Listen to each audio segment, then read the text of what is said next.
notre Église d'aujourd'hui avec tous ces inconvénients que nous connaissons.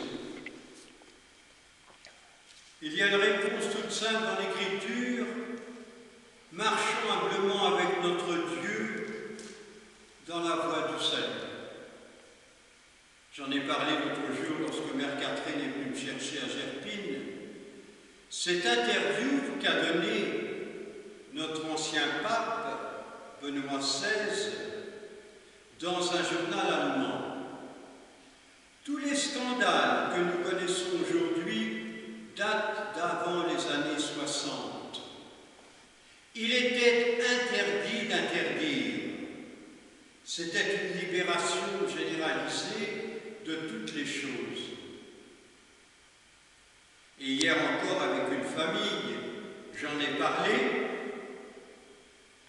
Tous ces jeunes révolutionnaires, croyant bien faire, au lieu d'étudier pour avoir de bonnes études et avoir des situations confortables dans la vie, évidemment pas pour eux-mêmes mais au service des autres, ils jetaient des pavés et puis on a tout révolutionné, on a brûlé tant et tant de choses. Aujourd'hui, on s'étonne qu'ils sont dans une certaine pauvreté.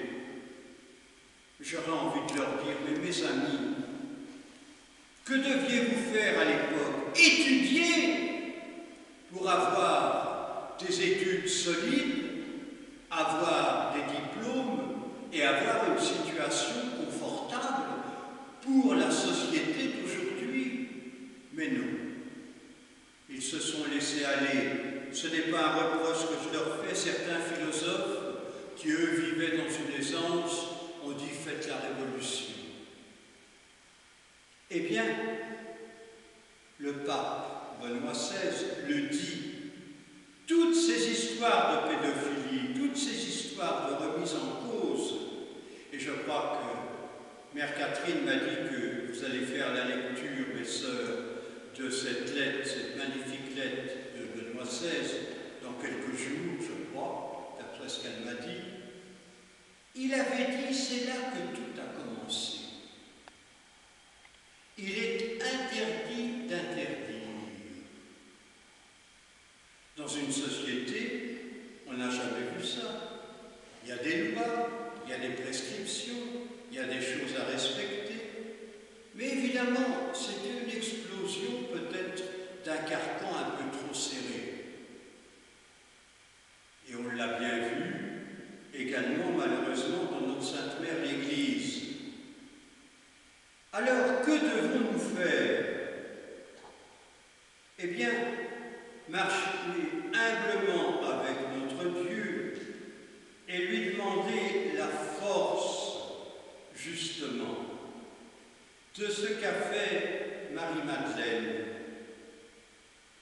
Lorsqu'elle a dit à Jésus, « Rabouni, maître », mais en 1960, de dire maître à quelqu'un, oh là là, c'était une hostilité forcée.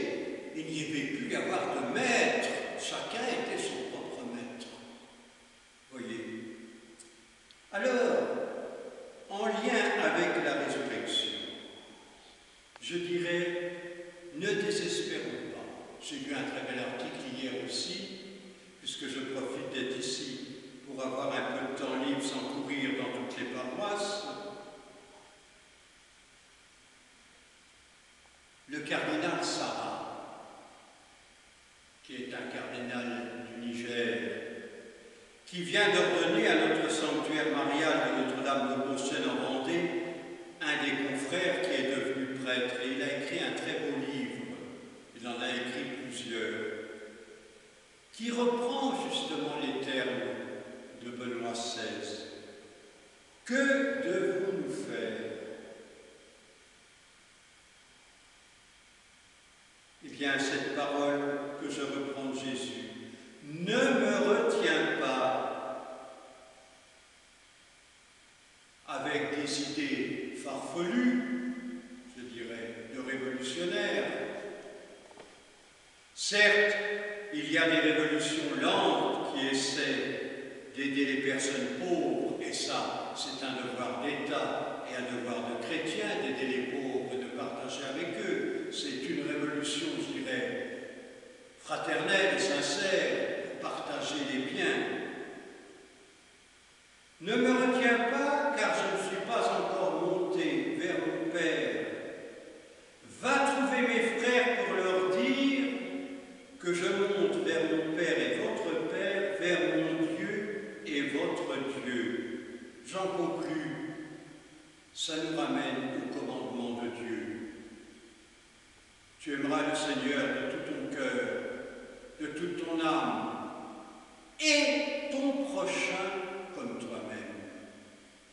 C'est ça la véritable révolution de la résurrection. Ce n'est pas faire n'importe quoi, c'est d'aimer Dieu qui nous aide dans notre vie, et c'est tout de suite d'aider notre prochain. Je le dis souvent aux jeunes au collège, parce qu'ils me disent, ben oui, mais Dieu, on ne le voit pas. Ah, je dis, oui, Dieu, on ne le voit pas, j'en suis convaincu. Moi non plus, je ne suis pas un mystique, je n'ai pas eu des révélations extraordinaires où il m'est apparu. Mais, je leur dis, le prochain, comment vous le considérez? N'oubliez pas que Dieu est dans lui, et lorsque tu vois ton prochain, tu vois ton Dieu. Et c'est cela, je crois, la révolution bonne de la résurrection du Christ. Alors, au cours de cette Eucharistie, prions pour l'Église, qui est sainte, belle et admirable, comme dit le cardinal Sarah, malgré certains qui ont failli, et qu'il y ait dans leur vie une révolution pour savoir dire « oui, j'ai péché, je demande pardon ». Et vous voyez, ils ont caché, ils ont joué la comédie, ils ont joué deux vies inadmissibles pour des gens consacrés à Dieu.